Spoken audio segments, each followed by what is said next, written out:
it's Michelle from Common Threads Quilting and Yarn. Today I'm going to show you how to crochet the thermal stitch. Now this stitch is kind of hard to describe, but it gives you a very thick fabric which would be very good for like pot holders or even dishcloths, something that you're going to need a little bit of bulk. You can't see through it. It's nice and stretchy, it's nice and stiff. Perfect for a pot holder or even a bowl holder that goes into the microwave.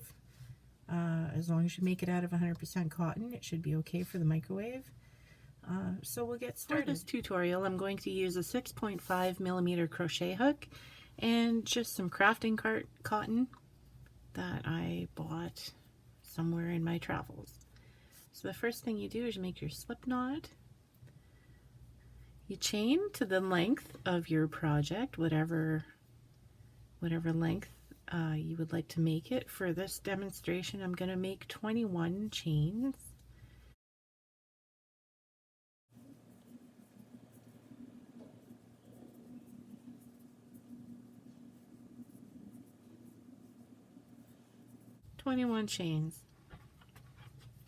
So my work is going to be 20 stitches long.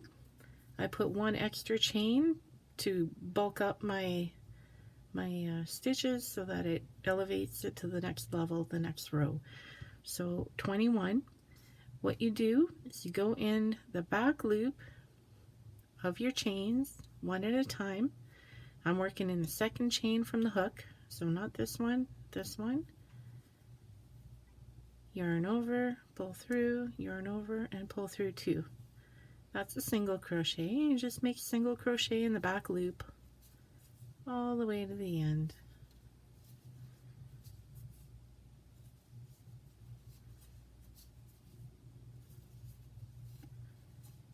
I'll let you do that and I'll meet you at the end. So I have single crocheted to the end. Once I get to the end stitch, I'm going to chain 1. And then I'm not really going to turn my work. What I'm going to do is I'm going to work into my last single crochet and also into the second loop of the beginning foundation chain. Might have tightened up a little bit on you like it did with me, but you just got to wiggle your hook in there, yarn over and pull through both, yarn over and single crochet.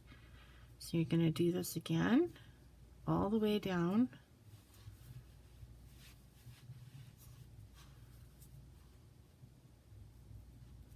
So you're basically crocheting 2 rows together. That's what gives it the bulk.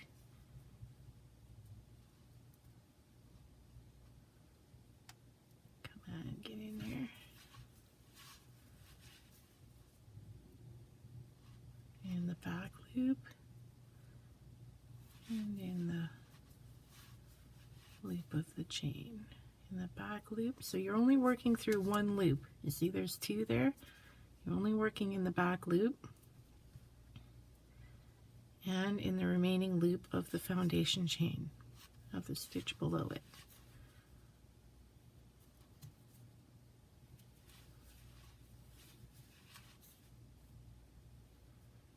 You do this all the way to the end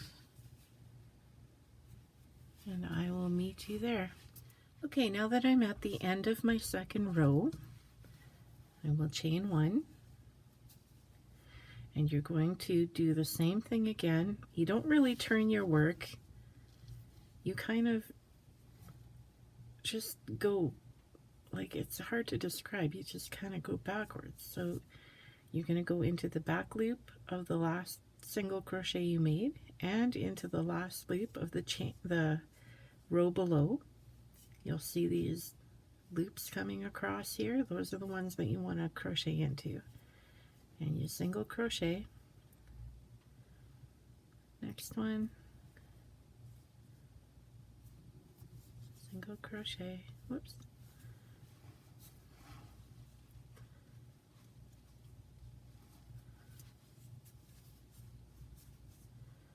Sometimes you got to use the nail, your fingernail, to kind of get the loop onto the hook. But you just develop your own little system that works for you.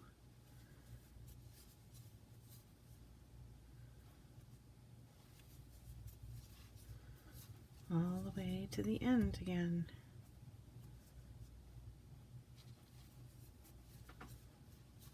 See, as you're crocheting, now you have your 2 loops for your next row.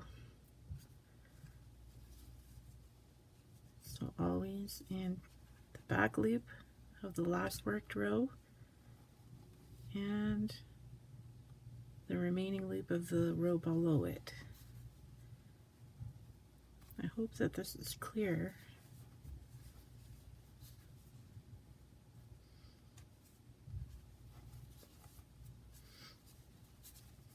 So keep doing this all the way to the end and I'll meet you there. So we've gotten to the end of the row, and at this point you've got, what was it, 3 or 4 rows? 3 rows. And it's starting to look a little bit confusing. But if you just keep it straight, as if you've just worked it, like that, you can easily see the back loop and the loop of the row beneath you that you have to work into. And you just single crochet into each set of loops. And you continue until you get the length of the project that you desire. Sometimes they can be a little tricky. Be persistent. Gentle but firm. And it should be no problem.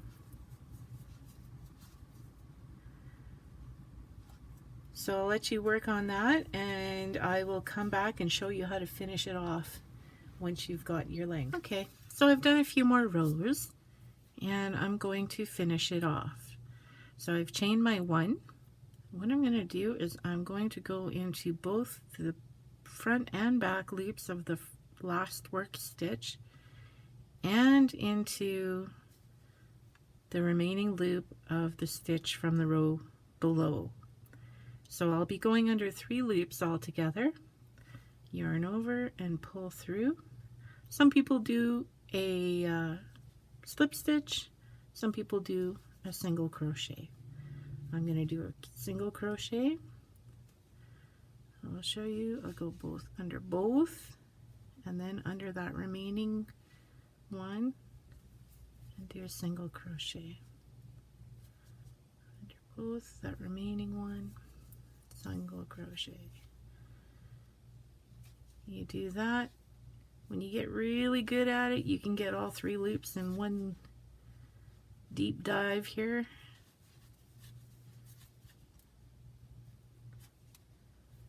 Got them all. It speeds it up quite a bit.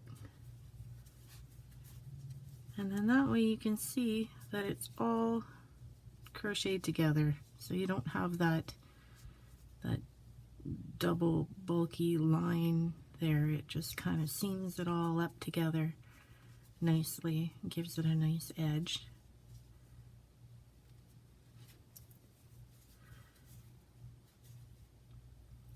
After I am finished with this, I will continue to single crochet all the way around my work just to give it that finished look.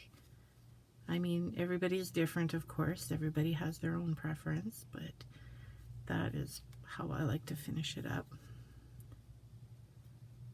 I missed this